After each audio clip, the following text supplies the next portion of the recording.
আমি যতদিন পর্যন্ত আমার প্রেমিকারা না পামো ততদিন পর্যন্ত কিন্তু আমি অনশন ধর্ম করবো। আরেকটা কাজ করবো, আনোয়ার হোসেন আছেন, আনোয়ার হোসেন সিনেমার, আমি এক্ষুন দৌড়ে আমার মায়ের কাছে যাবো।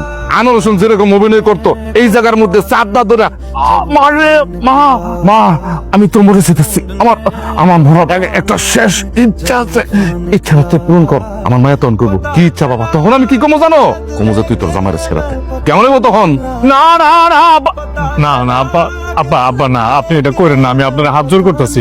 আমি ওনারে আপনার বউ বানাই আনবো, আপনি একটু ধৈর্য ধরেন, আমার একটু সময় দেন। আব্বা আমি কথা দিতেছি, 1000বার যাবো, 1,00,000বার যাবো, ওই মহিলাকে রাজি করানোর দায়িত্ব আমার। আব্বা আটা চিনেন না আটা, এর মতো আমি লাইকে থাকবো একদম পিছনে। ওই মহিলা কতদিন রাজি হবে না ততদিন আমি ওর বাড়িতে পড়ে থাকবো। আব্বা অনশন করবো আমি, দরকার পড়লো আপনার জন্য।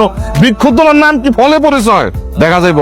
কাজে নামে যাও, যত দ্রুত সম্ভব এই কাজটা সাকসেস করো, তাইলে বুঝবো যে তুমি আমার যোগ্য জামাই। তখন আমি তোমার জামাই হিসেবে মেনে নেবো, এর আগে আমি মানবো না মানবো না মানবো না। কি বলেন আব্বা? এখন দৌড়ে রেখে আসছি, আবার এখন যাবো, একটু পরে যাই আপনার মেয়ের সাথে একটু দেখা করে আসি। নিজের মায়ের জামাই আমার ভালোবাসারে অবমূল্যায়ন করতেছে, আমি এটা হতে দিব না। সেমনে পারে রেবেকার আমার বিয়ে করতে।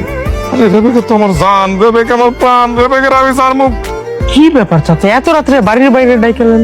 দরকার আছে বলে তো ডেকে আনছি, তোর সাথে আমার জরুরি কিছু কথা আছে। শিমুল আছে না, শিমুলের আচার আচরণ জানি ইদানিং আমার কাছে কেমন সন্দেহজনক লাগতেছে। পরে একটু চোখে চোখে রাখবে, ও কোথায় যায় কি করে না করে সবকিছু তুই নষ্ট করবি।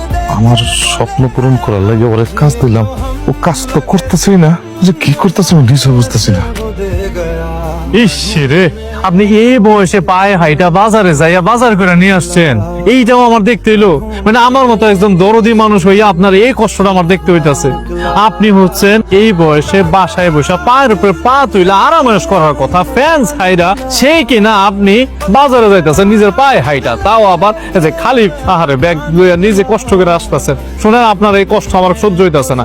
এই জন্য আপনারা বলছিলাম যে আপনার জন্য একজন লোক দরকার। এই বয়সে আপনার তালাফির জন্য তো একজন মানুষ লাগে। সেই জিনিসটা আপনি একবার ভাইবাও দেখলেন, একবার বিবেচনা করলেন আমার কথাটা।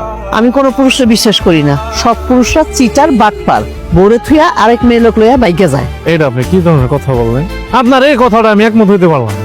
আমি যার জন্য আপনার পাত্র হিসাবে ঠিক করছি, সে অলরেডি এক পাতার কবরে চলে গেছে। সে আর বাঁচবে কয়দিন? সে তার জীবনের শেষ পর্যায়ে, শেষ স্টেপে, একদম লাস্ট স্টেপে এসে আপনার বিয়ে করতে চাইতেছে। সে যে বই প্রকাশ করছে আপনাকে ভালোবাসে, এটা তো আপনার কপাল। সে যে এখন আপনাকে বিয়ে করতে চাইতেছে, গ্রামে তো এটা নিয়ে নানান কিছু বইটা গেছে। শেষ বয়সে আইসা আপনার মতো একজন সুন্দরী, গুণবতী, রূপবতীকে বিয়ে করতে চাইতেছে, আর আপনি কিনা কইতেছেন এই বয়সে সে আপনাকে চাইলে আরেক মেয়ের সাথে চলে যাবে। সে তো বাঁচবে এবার কয়দিন, কয়দিন পরে দেখবেন যে নাই হয়ে গেছে গা। হ্যাঁ, কথাটা তো তুমি ঠিকই কইছো, খারাপ কও নাই, কিন্তু আমার একটু ভাবার বিষয় আছে।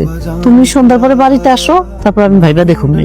আপনি শুধু গুণবতী না তো, আপনি তো বুদ্ধিমতীও। দেন ব্যাগটা আমার কাছে দেন, আমি নিয়ে যাই। তুমি নিবা? আহা, আমি তো আপনার সন্তানের মতোই, দেন আমার কাছে। আচ্ছা আচ্ছা, চল চল।